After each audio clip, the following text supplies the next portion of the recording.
অনুষ্ঠানের মাননীয় প্রধান অতিথি তথা রাজ্যের মাননীয় মুখ্যমন্ত্রী স্মরণ করে নিলাম। এবারে মঙ্গল প্রদীপ প্রজ্বালনের মধ্য দিয়ে আমাদের আজকের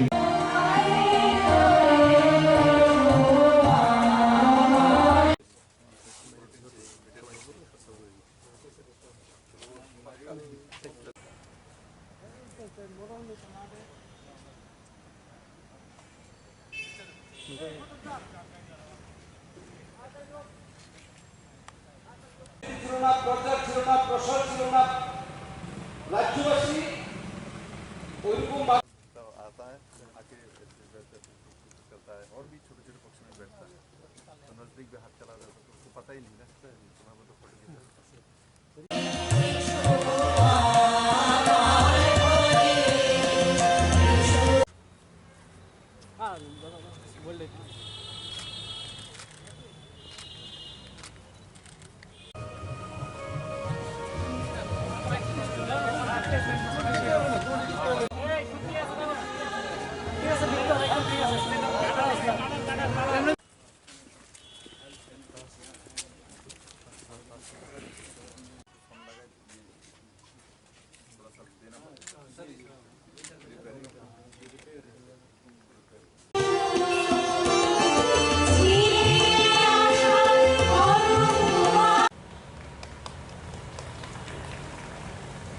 শ্রী বিপ্লব কুমার দেব মহোদয়কে এবং সেই সঙ্গে মঞ্চে যারা রয়েছেন মাননীয় অতিথিরা ফলো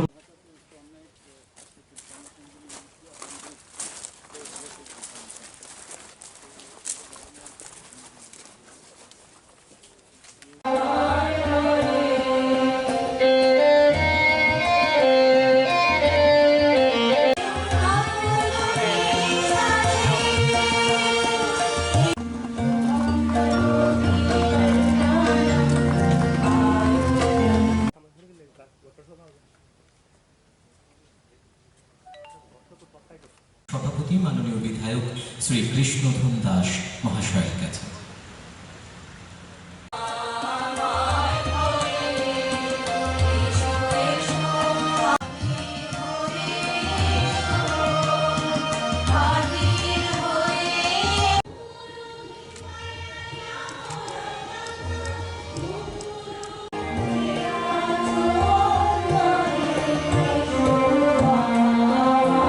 প্রজ্বালনের মধ্য দিয়ে আজকের অনুষ্ঠানের সূচনা করলেন আমাদের আজকের অনুষ্ঠানের মাননীয় প্রধান অতিথি।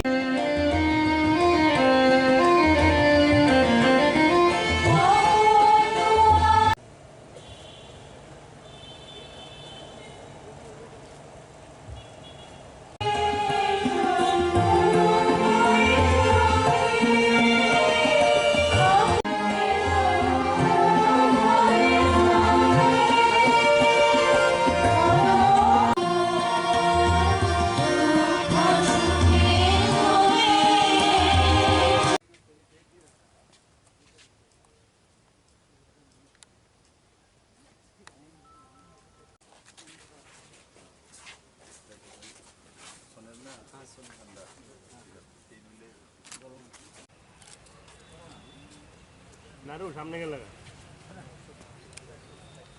প্লাস্টিক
ঢুকো ঘেরে দাও পেছন দিকে আরে প্রায় 2,20,00,000 টাকার বাজেট ছিল, তার মধ্যে 1,70,00,000 টাকা খরচা করা হয়েছে বিভিন্ন প্রকল্পগুলির মধ্যে খোলা জিম আছে, জগিং করার জন্য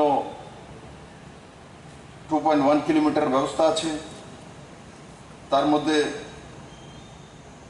ঔষধি গাছপালা রয়েছে, খেলাধুলার ব্যবস্থা রয়েছে, শিশুদের জন্য বিনোদনের ব্যবস্থা রয়েছে। আমাদের যে 19টি মূল ট্রাইব, তাদের কালচারকে এখানে তুলে ধরা হয়েছে। এবং আমার সামনে এখানে আমাদের ত্রিপুরার যে জীবজন্তু আছে, সে হর্নবিল হোক, এলিফেন্ট হোক, চশমাবাদর হোক, বাইসন হোক, যেগুলো আমাদের ত্রিপুরার প্রকৃতির সম্পদ, এগুলো উদ্ধার করা না। বন বেড়াল হোক, এগুলো আমরা তুলে ধরেছি। এগুলো আমাদের ত্রিপুরার প্রকৃতির নিজের সম্পদ। সিপাহী জলেদা জু আছে, সেখানে লয়নও আছে, টাইগারও আছে, কিন্তু এগুলো সবগুলো আমাদের ত্রিপুরা রাজ্যের নিজস্ব জন্তু নয় বা অ্যানিমেলস নয়। তাই বন্ধুরা, আমি আশা করি এই অক্সিজেন পার্ক হোক, আমাদের তার আগে আমরা স্মৃতিবন সূচনা করেছিলাম। স্মৃতিবন কি? স্মৃতিবনে আমাদের আত্মীয় স্বজন পরিজন তার যদি মৃত্যু হয়, আর তার নামে বৃক্ষরোপণ, আর তার সামনে তার নাম, পরিচয়, জন্ম আর মৃত্যু ডেট লিখে রাখা। কেন সেটা কনসেপ্ট? ডিফরেস্টেশন, তাকে রোকার জন্য। কারণ আমার বাবার নামে, আমার স্বর্গীয় বাবার নামে যখন আমি একটা গাছ লাগাবো, তার সামনে তার নাম লিখে দেব, তো যারা বনদস্যু আছে এরাও রাত্রি যদি কাটার সময় যায়, তো দেখবে আর এই স্যারের বাবার নামে গাছটা লাগিয়েছে। কমসে কম মানসিকতার মতো তো লাগবে এই গাছটা কাটার সময়, যেন স্বর্গীয় পিতাজির নামে গাছটা লাগানো হয়েছে, এটা আমি কিভাবে কাটবো। তো মানুষ আকৃষ্ট এখানে আসবে, তাতে ফরেস্ট ডিপার্টমেন্টের বাণিজ্যও বাড়বে, ইনকাম আসবে, ওর সঙ্গে সঙ্গে যারা আসবে তারা মানসিক শান্তি পাবে। তো ত্রিপুরায় গিয়েছিলাম, তো অক্সিজেন পার্কে 3 ঘন্টা ছিলাম পরিবারের সঙ্গে, ভালো লেগেছে। আর কাছে আশপাশে এখানে জানি না কি আছে, খাওয়া দাওয়ার ব্যবস্থা যাতে করতে পারে। 2-3 ঘন্টা কেউ প্রবাস করবে, তো কিছু না কিছু খেতে চাইবে, কিন্তু খাওয়া দাওয়া করার পর সেটা যাতে অর্গানিক বা সাফ সুতরা, অর্গানিক যদি নাও পেতে পারি, সাফ সুতরা খাওয়ার ব্যবস্থা। আর খেয়ে এখানে ওখানে যাতে না ফেলে কোনো কিছু। ক্লিন ইন্ডিয়া মোদিজি, সেই দিকে নজর রাখতে হবে। বিভিন্ন জায়গায় ডাস্টবিন আর ভলেন্টিয়ারের ব্যবস্থা, গার্ডের ব্যবস্থা, যারা আসবে তাদেরকে অনার করা এবং ব্যবস্থিতভাবে থাকে তার উপরে নজর রাখা। কিছু কিছু জায়গায় সিসিটিভি ক্যামেরা যদি প্রয়োজন হয় লাগিয়ে দেওয়া, আর তার মনিটরিং করা। এছাড়া সিসিটিভি লাগিয়ে দিয়েছি, দেখার কেউ নেই, পিসিসি বলেছে, তো 1 মাস পরে খুঁজে বের করেছি। তার ক্যাপাসিটি করো, 7 দিনে শেষ হয়ে যায় না, 1 মাস পর্যন্ত তা থাকে, সবগুলো মনিটরিং করা। তো এই ব্যবস্থাগুলো যদি আমরা করে নিতে পারি, তাহলে এই অক্সিজেন প্লান্ট বড় মাত্রায় ফরেস্ট ডিপার্টমেন্টকে, মানে ত্রিপুরা সরকারকে এক রেভিনিউ দিতে পারে, এবং সঙ্গে সঙ্গে যে অক্সিজেন আমাদের যে স্পন্দন শক্তি, সে তো অতুলনীয়। নিশ্চিত এই কার্যক্রম ফরেস্ট ডিপার্টমেন্টের মাধ্যমে যে করা হয়েছে, তার জন্য আমি সমস্ত কর্মীদেরকে, অফিসারদেরকে ধন্যবাদ জানাই, মাননীয় মন্ত্রীজিকে ধন্যবাদ জানাই। আমি আশা করি এটা ত্রিপুরাবাসীর কল্যাণে আসবে এবং মানুষ তাতে সুখ স্বাচ্ছন্দ্যের যে রাস্তা খুঁজে বেড়াচ্ছে, তার মধ্যে একটা বড় পালক হবে। সবাইকে অনেক অনেক ধন্যবাদ। রাজ্য সরকার এবং কেন্দ্র সরকারের সহায়তায়, মাননীয় প্রধানমন্ত্রীদের মার্গদর্শনে, PM কেয়ার ফান্ড থেকে, ইউনিসেফ থেকে আমরা ত্রিপুরাতে বড় মাত্রায় অক্সিজেন প্লান্ট তৈরি করেছি এবং কার্যান্বয়ন করেছি, সেগুলো চালু হয়ে গেছে।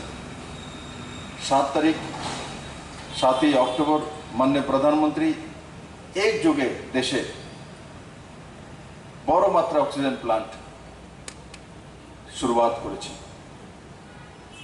বন্ধুরা, একসময় যেটা আমাদের খুব ভয় ছিল যে আমাদের হসপিটাল অক্সিজেনের ব্যবস্থা হবে কিনা,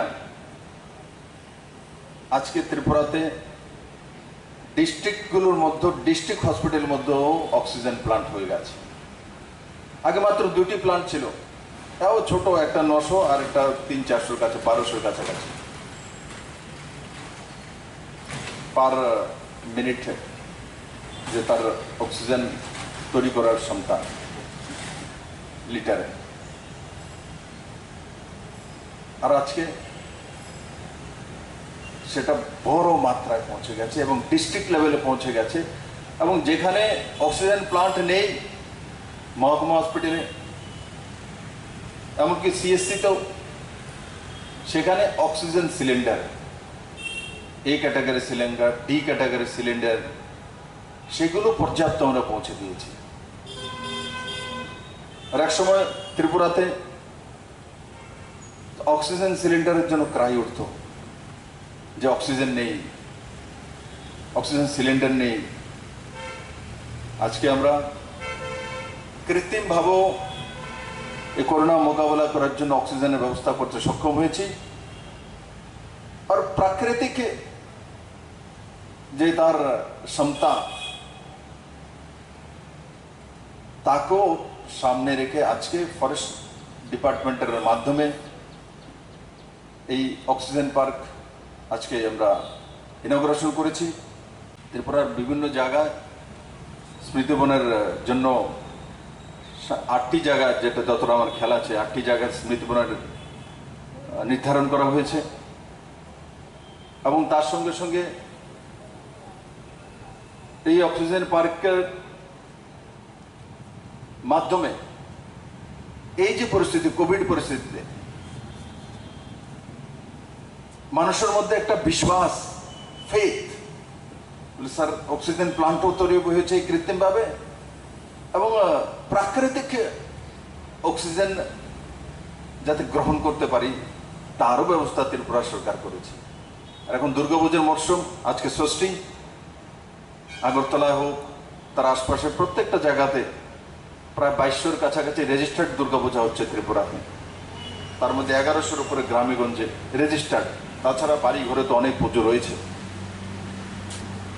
দুর্গাপুজো আমাদের ফেস্টিভ্যাল তো আছেই, সেটা একটা বড় ইকোনমি। পুরো দেশ ভরে দুর্গাপূজা প্রায় 24,000 কোটি টাকার ইকোনমি, কারণ তার মধ্যে বিজনেস আছে, তার মধ্যে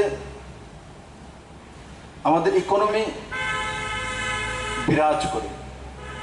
সেটা সব উৎসবই নেই, সেই উৎসবের মাধ্যমে আমরাও দেখেছি ত্রিপুরা রাজ্যে আমরা সরকারি কর্মচারীদের জন্য যারা সি এবং ডি আছে এবং তার ডিআরডব্লিউ, তারপর অঙ্গনবাড়ি দিদি, হোমগার্ড, আর তাদেরকে 20,000 টাকা পুজো অ্যাডভান্স দেওয়া হয়েছে। অঙ্গনবাড়ি দিদি বা অন্যদেরকে 5,000 টাকা করে করা হয়েছে। তো কেন? ওই যে বললাম দুর্গাপূজা একটা ইকোনমি, কারণ কেউ 20,000 টাকা দিয়েছি, এই 20,000 টাকা মার্কেটে গিয়ে খরচা করবে, শাড়ি নেবে, শার্ট কিনবে, জুতা কিনবে, পানের দোকান থেকে পান কিনবে, রসগোল্লা কিনবে, অন্যান্য যে কোনো খরচা করবে সে। তো মার্কেটে রিক্সা চালক হোক, অটো চালক হোক, বাস চালক হোক, ছোট্ট দোকান হোক, রেশনের জেলেবির দোকান হোক, সব জায়গায় টাকাটা যাবে। এমনিতে মনে হয় যে সরকারি কর্মচারীকে 20,000 টাকা অ্যাডভান্স দেওয়া হয়েছে। সরকারি কর্মচারীকে অ্যাডভান্সটা দেওয়ার কারণে বড় মাত্রায় ত্রিপুরা সরকারি কর্মচারী আছে, ওনারা যখন পুজোর সময় সেই টাকাটা খরচা করবেন, বাজারে আসবে, তখন অন্তিম ব্যক্তির কাছেও, অন্তদের পরিবার তার কাছেও সেটা পৌঁছবে। দুর্গাপূজা উৎসবে আগরতলা বিভিন্ন প্যান্ডেলে সবাই যাবে, দেখবে, করোনা বিধি মেনে চলা, মাস্ক পরা। কারণ কি দুর্গাপূজার সময় শুধু ত্রিপুরার মানুষ এখানে থাকবে না, আমরা তো 96% ভ্যাকসিনেটেড হয়ে গেছি, কেউ কেউ 2টা হয়ে গেছে, ডোজ নিয়ে নিয়েছি। কিন্তু বাইরে থেকে লোক আসবে, কেরালা থেকে আসবে, মিজোরাম থেকে আসবে, সেখানে কিন্তু পজিটিভিটি রেট বেশি। মুম্বাই থেকে আসবে, অন্যান্য শহর থেকে আসবে, ওনারা যখন আমাদের সঙ্গে দুর্গাপূজা দেখবে, ঘুরবে, কেউ যদি পজিটিভ থাকে তো বাকি সবার মধ্যে স্প্রেড করে দেবে। তার জন্য আমরা যেখানে ত্রিপুরার লোক যেখানে আছি, আমরা তো মোটামুটি এখন একটা জায়গায় আছি, কিন্তু বাইরে পঙ্গলের পর, ঈদের পর কেরালাতে যেখানে শূন্যের কোঠায় চলে গেছিল পজিটিভিটি রেট, সেটা বেড়ে বড় মাত্রায় হচ্ছে, বড় মাত্রায় লোকের মৃত্যু হয়েছে। মিজোরাম পার্শ্ববর্তী রাজ্য, পজিটিভিটি রেট অনেক বেশি, মৃত্যু হচ্ছে লোকের। তো দূর না, তার জন্য সাবধানতা অবলম্বন করা। আর দুর্গাপূজা দেখার সঙ্গে সঙ্গে বলবো একবার অক্সিজেন পার্কে এসো, 1 ঘন্টা বসে যাওয়া, ঘুরে যাওয়া, তো फ्रेशनेस আসবে। एक ताजगी मानसिकता, ग्रीन कलर देखलेই एक क्या তারুণ্যের প্রতীক, তাজগি। তো গাছের পাতা দেখুন গ্রিন, এখানে দাঁড়িয়ে আছি তো ছায়া আছে, গ্রিনারি আছে, তো আপনি আপ চোখে ইচ্ছা হয় যে সবুজ এমনিতেও চোখে দেখতে ভালোই লাগে, আর সেটা লাভদায়ক। তো এখানে এসে যদি 1 ঘন্টা 2 ঘন্টা পুরো ফ্যামিলির সঙ্গে ঘুরি, বা এই যে 2.1 কিলোমিটার হাঁটার ব্যবস্থা, তার মধ্যে হাঁটি, তাতে আমাদের শারীরিকভাবে লাভ হবে, আমাদের জীবনী শক্তি বাড়বে। ঔষধীয় প্লান্ট আছে, তার বাতাস আমাদের শরীরে লাগবে, আমাদের মানসিকতার সঙ্গে সেটা ঘুল মিলে যাবে, আর তাতে নিশ্চিত আমরা শারীরিকভাবে এবং মানসিকভাবে লাভান্বিত হব। আর আমি আশা করি এই অক্সিজেন পার্কে আজকে যে শুরুয়াত হতে চলছে, সেটা ফরেস্ট ডিপার্টমেন্ট থেকে সুন্দর করে মেনটেন করা হবে। শুরুয়াত তো ঠিক আছে, পরে মেনটেন করতে হয়। আর পাবলিককে আকর্ষিত করার জন্য বিভিন্ন জায়গায় ফ্ল্যাক্স লাগানো, এখন তো টি পয়েন্টে দেখেছি আমি লাগাচ্ছে অক্সিজেন প্লান্ট ইনোগ্রেশন করার জন্য মুখ্যমন্ত্রী ছবি দিয়ে, সেখানে ওই জায়গাতে পার্মানেন্ট লিখে দেওয়া যে অক্সিজেন প্লান্ট তীর চিহ্ন দিয়ে, আগরতলার বিভিন্ন জায়গায় একটা চিহ্ন দিয়ে বিভিন্ন জায়গাতে দেখিয়ে দেওয়া, এয়ারপোর্ট থেকে আসবে অক্সিজেন প্লান্ট আছে ওখানে। তো কেউ যা এয়ারপোর্টে নামবে তো আচ্ছা অক্সিজেন পার্ক আছে এখানে, তো চলে আসবে। আগরতলা অক্সিজেন এই করোনা পরিস্থিতিতে যদি কোনো একটা শব্দে আমরা সবচেয়ে বেশি শুনেছি, সেটা হচ্ছে অক্সিজেন। যখনই আমরা আক্রান্ত হই, পজিটিভ কেস হয়, প্রথমেই তার অক্সিজেন লেভেল দেখতে হয়, তার পালস দেখতে হয় যে অক্সিজেন লেভেল ঠিক আছে কিনা। তার আগে এই ধরনের কোনো মানসিকতা আমাদের মধ্যে তৈরি হয়নি। আমরা জানি যে আমাদের শ্বাস প্রশ্বাস যে চলে সেটা অক্সিজেন থেকেই হয়, গাছ যে অক্সিজেন ছাড়ে সেটাই আমরা গ্রহণ করি। এটা অনাদিকাল ধরে চলছে, সৃষ্টির সঙ্গে সঙ্গে এটাও চলছে, অর্থাৎ স্বাভাবিক নিয়ম হিসাবে মানুষ এটা মেনে নিয়েছে। এটা এমন কোনো স্পেশাল বিষয়, এমন কোনো কিছুই ছিল না। আর তার সঙ্গে সঙ্গে প্রকৃতির সঙ্গে আমরা পরিচিত আছি। ত্রিপুরার প্রায় 70% এরিয়া বনভূমি, তো স্বাভাবিকভাবে আমরা এমনিতেও অক্সিজেন দাতা স্টেটে আসি, বাজেটও আমাদের কিছু টাকা বেশি পাই এই অক্সিজেন আমরা দেই বলে। তো স্বাভাবিকভাবে অক্সিজেনের জন্য ত্রিপুরাতে সমস্যা এটা কোনোদিনই আমাদের সামনে আসেনি। কিন্তু এই কোভিডের পরিস্থিতিতে যখন লাঞ্চে আক্রমণ হচ্ছিল, তার যে ভাইরাস বিশেষ করে আমাদেরকে কমজোর করছিল লাঞ্চে, তো তখন অক্সিজেনের বিষয় এসছে। প্রত্যেকের ঘরে ঘরে অক্সিমিটার পৌঁছে গেছে অক্সিজেন চেক করার জন্য, প্রত্যেকের ঘরে ঘরে বিপি মেশিন পৌঁছে গেছে তার ব্লাড প্রেশার দেখার জন্য, পালস দেখার জন্য। আর যেটার নাম সবচেয়ে বেশি ছোট বাচ্চাও জেনে গেছে, oximeter, oxygen cylinder, oxygen line, oxygen pipeline, হসপিটালে অক্সিজেনের লাইনের ব্যবস্থা করা, অক্সিজেন প্লান্ট, এই সবগুলো ত্রিপুরার ছোট ছোট বাচ্চা শিশুর কাছে পৌঁছে গেছে। আর আজকে এই অক্সিজেন পার্ক উদ্বোধন হচ্ছে। তো এই করোনার পরিস্থিতিতে সবচাইতে যদি বুঝি মানুষের বড় বন্ধু হয়ে থাকে সেটা হচ্ছে অক্সিজেন। সে তো আমাদের জীবনদাতাই, কিন্তু যখন করোনায় আক্রান্ত হই তখন আমাদের প্রচুর অক্সিজেনের দরকার হয় যদি ভাইরাসটা আমাদের মধ্যে বেশি আসে।